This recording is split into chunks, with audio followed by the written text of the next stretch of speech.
And I get a call. Really? I can't freaking believe this. I saw it in that magazine, that newspaper review comes out. The same problem. Yep.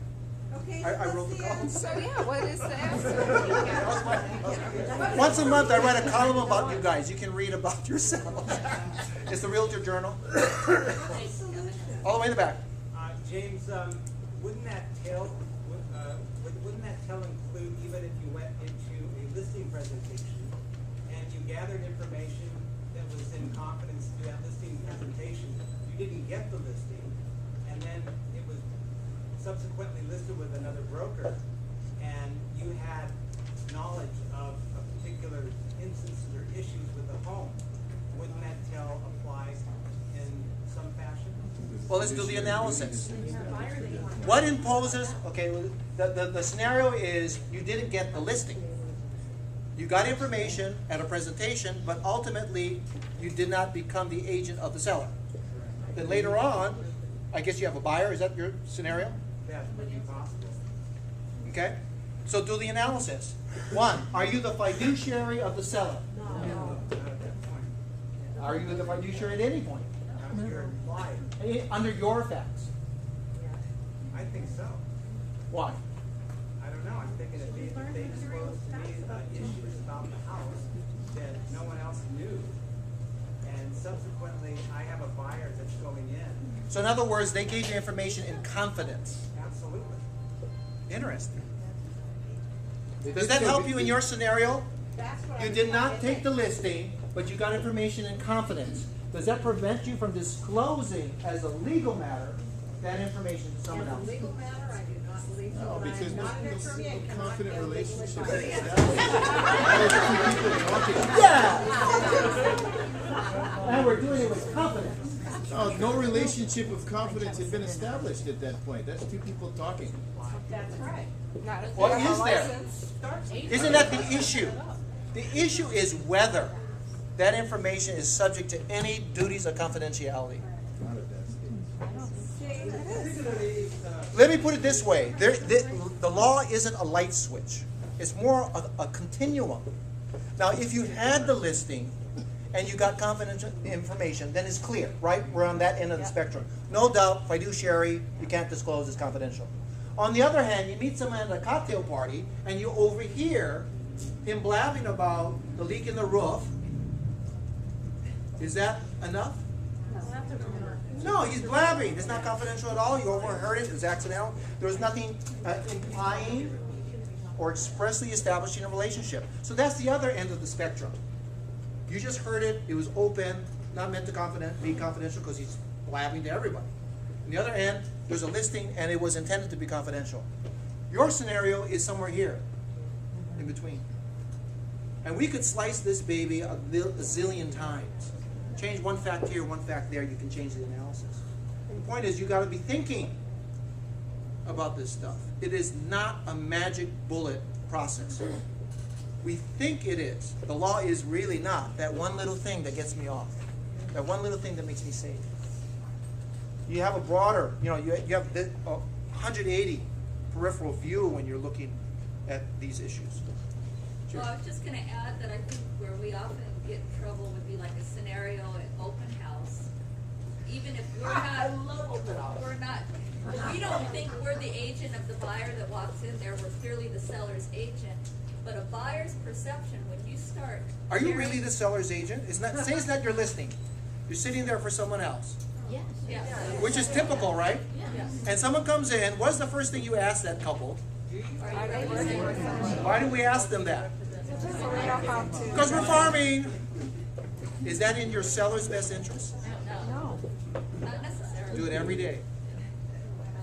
But what I was going to Sure. say is oftentimes the perception of the party is that you're acting as their agent. Which party? The buyers. Oftentimes that can happen. You have what's called an implied agency. Particularly when you say, I can help you. Exactly. You're not represented? Oh, I can help you with the purchase contract. And you start arranging appointments and making sure people show up. And then you start to walk like, talk like, smell like an agent. Right. What do you think, Dan? Yeah, I have a question about fiduciary responsibility when you have an agency relationship which is terminated.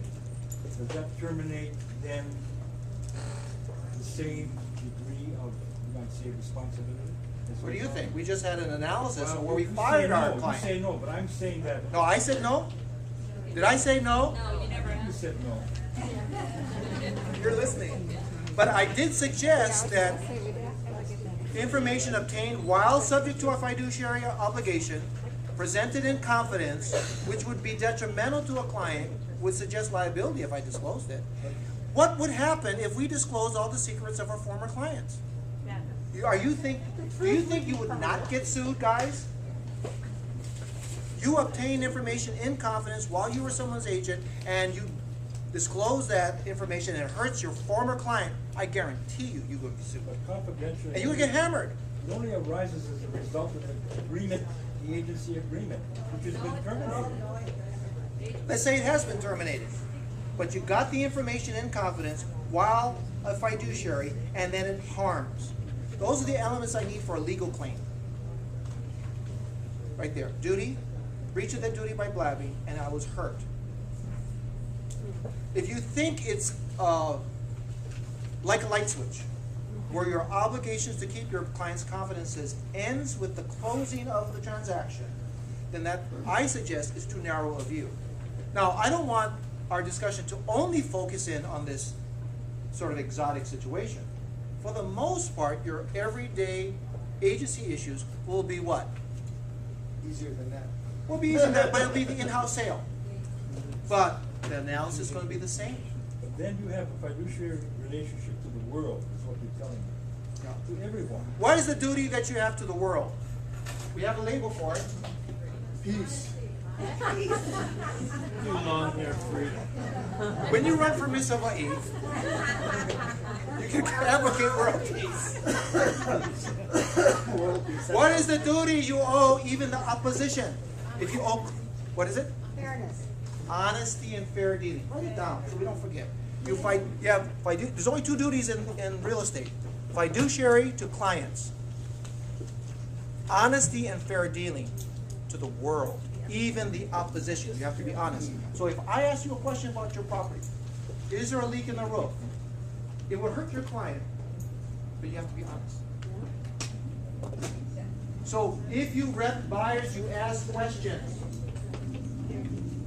If you rep buyers, you ask questions.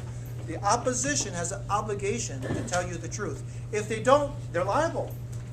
If they tell you the truth, you got the information. Win-win. It's when you don't ask the questions that your client will sue you. She never asked.